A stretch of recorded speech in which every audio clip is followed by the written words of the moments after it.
Hello students, I hope everyone is keeping in good health by the grace of God. So dear students, today I will be taking your English IELTS class, and our lesson for today is the poem The Trees, written by Adrian Rich from the English textbook First Flight.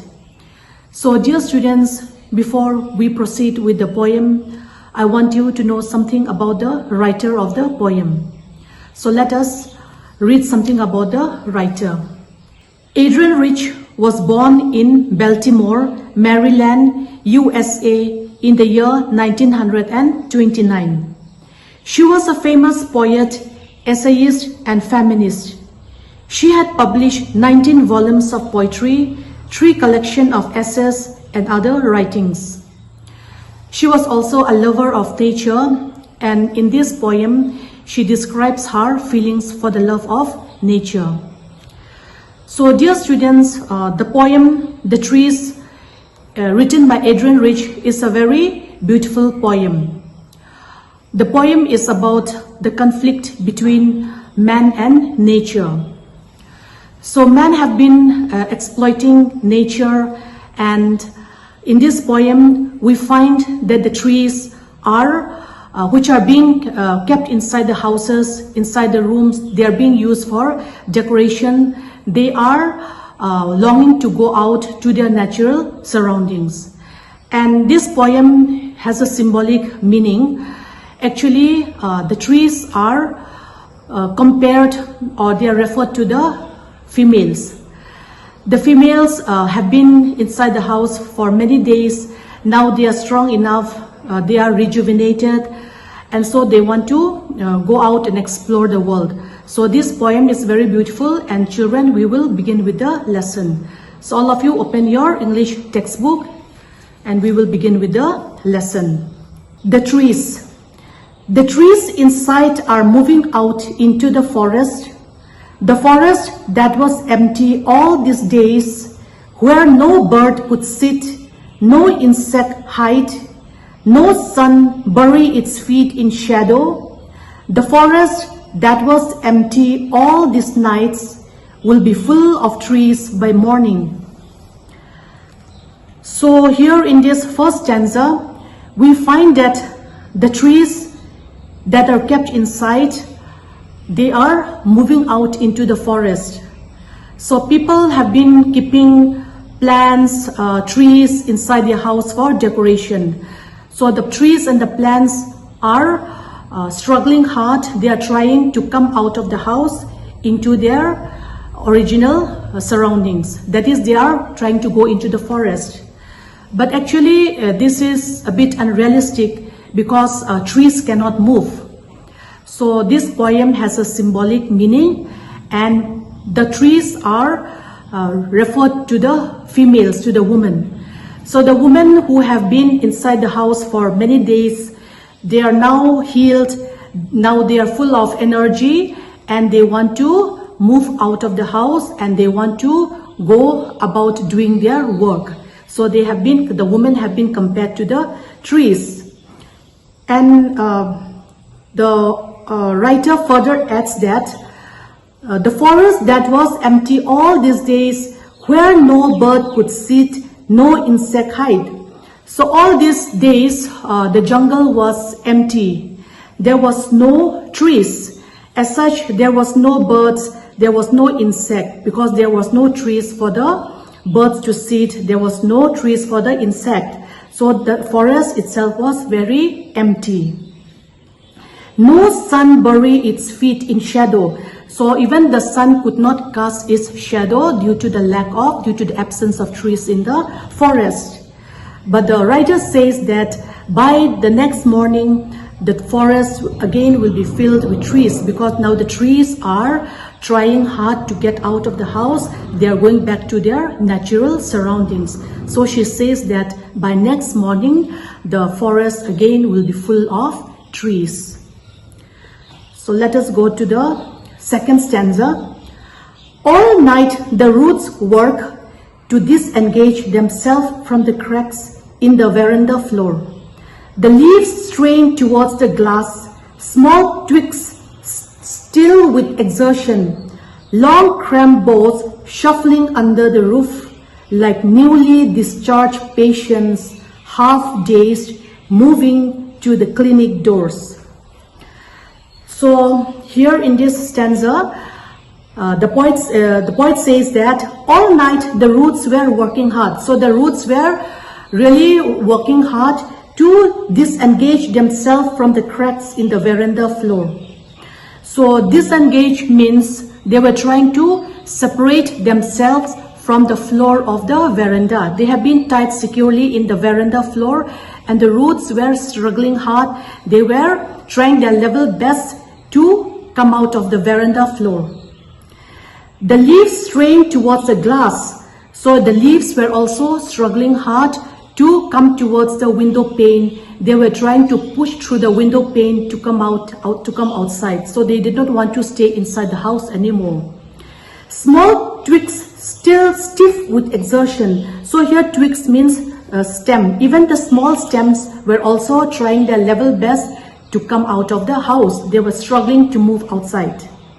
Long cramped boats shuffling under the roof like newly discharged patients. Even the long leaves were trying their level best to come out through the roof. They were trying to get out from the house, and they were trying to move out of the house.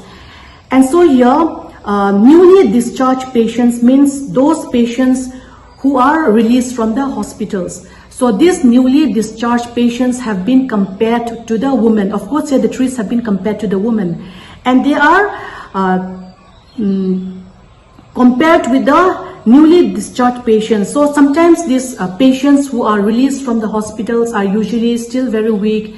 They cannot move properly. So maybe due to the intake of strong medication. So sometimes they are still very weak. So so when they come out from the hospital, they cannot move properly. So they are being compared to the trees. And once you are released from the hospital, you are in a hurry to come out to your own home. So they were stumbling, they were trying their level best to come out from the hospital. Next stanza. I sit inside, doors open to the veranda, writing long letters in which I scarcely mention the departure of the forest from the house. The night is fresh, the whole moon shines in a sky still open. The smell of leaves and lichen still reaches like a voice into the rooms. So here I means the writer. So here in this stanza, we find that the writer is sitting inside her house. She's sitting and she's writing a long letter, and the doors of the veranda are wide open. So she had kept the doors of the veranda open, and she was writing a letter. But in the letter, she did not mention anything about the departure of the trees from the house. She did not mention anything about the trees. And the night is fresh. The whole moon shines in the sky still open. So that night, the moon was, the night was very fresh. It was still. And there was a full moon. The moon was shining in her full glory, and the sky was still. So there was something magic about the night. The smell of leaves and lichen. So here lichen is a moss or the algae that grows on trees. So she could get the smell of the leaves and the lichen, and their smell seems like a voice reaching out to her, shouting to her in desperation, saying that they want to go out of the house. They want to go to their natural surroundings. So it seems like the voice was calling to them. The voice was calling to her. This is the last stanza. My head is full of whispers, which tomorrow will be silent. Listen, the glass is breaking. The trees are stumbling forward into the night. Winds rush to meet them. The moon is broken like a mirror. Its pieces flash now in the crown of the tallest oak.